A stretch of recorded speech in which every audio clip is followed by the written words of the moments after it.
संसार का सबसे बड़ा पाप क्या है? असत्य बोलना, हत्या कर देना, चोरी करना या किसी का अपमान करना। संसार का सबसे बड़ा पाप है किसी निर्बल को सताना, और संसार का सबसे बड़ा दंड भी उस निर्बल के मुख से निकली हाय है। आप देख रहे हैं मैं क्या कर रहा हूं? मैं लौह पिघला रहा हूं, और ये लौह पिघलता है इस चमड़ी की बनी धोनकी से निकली हवा से। तनिक सोचिए, एक मृत पशु की खाल से बनी धोनकी इतने कठोर लोहे को भस्म कर सकती। ठीक उसी प्रकार आप चाहे जितने भी शक्तिशाली क्यों ना हो, यदि आपने किसी निर्दोष, किसी निर्बल को सताया तो उसके मन से निकली हाय और उसका श्राप आपके जीवन को भस्म कर सकता है। स्वर्ण, सज्जन पुरुष और परोपकारी मनुष्यों की गति एक समान होती है। यदि स्वर्ण टूट जाए तो उसे गर्म करो, ताप दो, पिघल कर वो फिर से जुड़ जाता है। ठीक उसी प्रकार मतभेद होने के पश्चात भी एक सज्जन पुरुष और महान पुरुष फिर से मित्र बन जाते हैं। परंतु दुर्जन दुष्ट माटी से बने लोग उस पके हुए मटके के समान होते हैं कि जिनमें यदि एक बार दरार आ जाए तो वो स्वयं ही स्वयं का सर्वनाश कर लेते हैं। इसलिए मित्रता केवल सज्जनों से ही करें ताकि मतभेद न हो। दुष्टों का समूह अपना नाश स्वयं ही कर लेता है। यदि कोयले की खान में जाओ तो चाहे जितनी भी सावधानी बरतो, अपने वस्त्रों पर कालिख लग ही जाती है। इसलिए दुष्ट मित्रों से सावधान। सज्जन शत्रु प्रत्येक परिस्थिति में श्रेष्ठ है। प्रत्येक मनुष्य सफलता पाने के लिए कार्य करता है। कुछ सफल होते हैं, कुछ नहीं होते, और जो सफल नहीं होते वो सदा अपनी असफलता का कारण या तो अपनी परिस्थितियों को बताते हैं या अपने सहयोगियों को दोषी ठहराते हैं। परंतु क्या वास्तविकता में ऐसा ही होता है? क्या कोई परिस्थिति या कोई व्यक्ति किसी की असफलता का कारण बन सकते हैं? उत्तर हाँ भी है और ना भी। कैसे? आप इस तितली को देख रहे हैं? आपने एक मक्खी को भी देखा हो। प्रकृति ने दोनों को समान गुण दिए हैं रस पान करने का। एक तितली फूलों पर जाकर उसका रस लेती और इस अवस्था में नए फूल खिलने की व्यवस्था भी करती है, और मक्खी घाव पर बैठती, घाव को सड़ाती है और रोग भी फैलाती। यदि इसमें किसी बात का अंतर है तो केवल सोच का। यदि आप उचित मार्ग चुनेंगे तो आपको सफलता मिलेगी, आप में उत्साह बढ़ेगा, और यदि आप अनुचित मार्ग चुनेंगे तो आपको असफलता मिलेगी, निराशा मिलेगी। अब उचित मार्ग चुनना है या अनुचित मार्ग, ये निर्णय तो आप पर निर्भर करता है।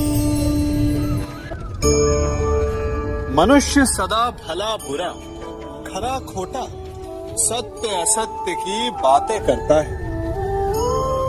सत्य को अच्छा मानता है और असत्य को बुरा। परंतु क्या आपने कभी ये सोचा है कि प्रत्येक वस्तु, प्रत्येक भाव का एक महत्व होता है? दोनों ही एक दूसरे के पूरक होते हैं। यदि काला रंग नहीं होगा तो क्या श्वेत रंग की आभा का अनुभव होगा? यदि असत्य नहीं होगा तो क्या सत्य के महत्ता का ज्ञान होगा? यदि बुरा नहीं हो प्रयास होगा। कुछ महत्वपूर्ण है कि दोनों के मध्य का संतुलन। बुरे से बुरी वस्तु, समय या भाव, कोई ना कोई स्वयं में शुभ छिपाए रखती है। कभी काले गरजते मेघों को देखा है? उसके किनारे भी एक स्वर्णिम आभा होती है। उसी प्रकार यदि आपके जीवन में बुरा समय आए तो आपको अपने सच्चे मित्रों की पहचान हो जाती है। तो बुरे समय में निराश ना हो, उसमें भी कुछ शुभ खोजने का प्रयास करें और धीरे धीरे सब कुछ आपके जीवन में स्वतः शुभ हो जाएगा। संसार में सबसे महत्वपूर्ण क्या है? दृष्टि या दृष्टिकोण, समझ या सोच?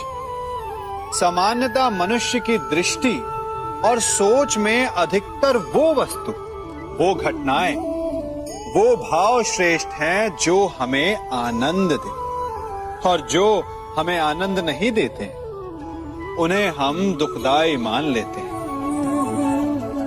परंतु दृष्टिकोण और सोच को यदि एक भिन्न कोण से देखें तो परिस्थितियां भिन्न सिद्ध हो सकती हैं।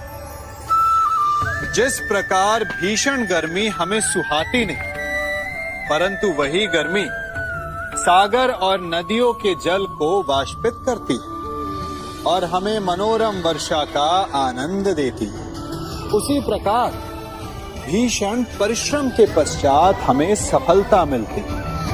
भीषण परीक्षा के पश्चात हमें हमारा लक्ष्य मिलता है। तो सदा स्मरण रखिएगा कि दुख और पीड़ा से भागे नहीं, क्योंकि यही भविष्य में आने वाले सुख का मूल है।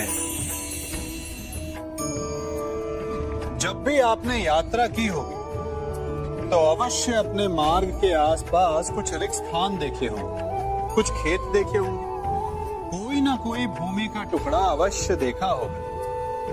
कुछ स्थान ऐसे होते हैं जहां पेड़ लगे होते हैं, जहां माली बड़े प्रेम से उन्हें बोता है, उन्हें सींचता है। और कुछ स्थान ऐसे भी होते हैं जहां बिना माली के खरपतवार उग जाते हैं, कुछ अन्य पौधे उग जाते हैं। माली द्वारा उगाए वृक्ष हमें ठंडी छाया देते हैं, हमें फल देते हैं, ईंधन के लिए लकड़ियां देते हैं।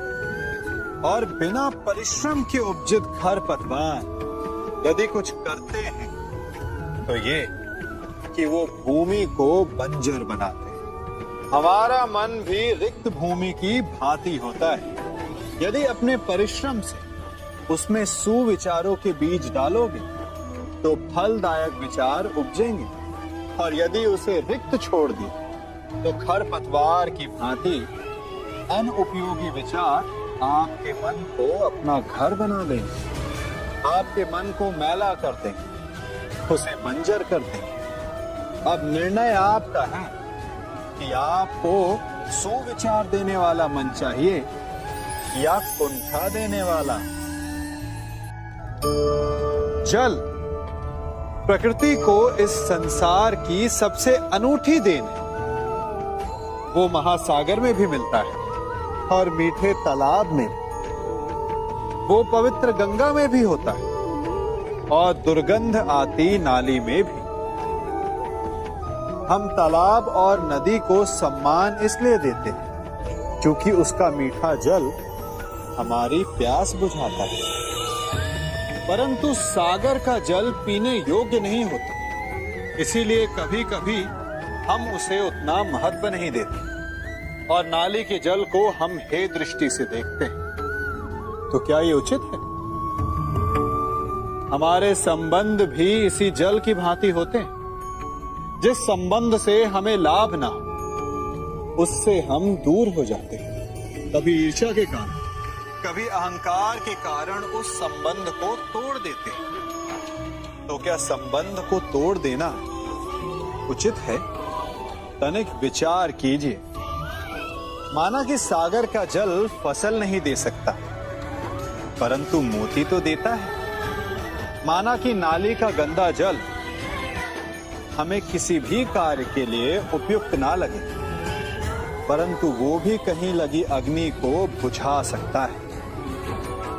ठीक इसी प्रकार प्रत्येक संबंध कहीं ना कहीं किसी न किसी परिस्थिति में उपयोगी हो सकता है।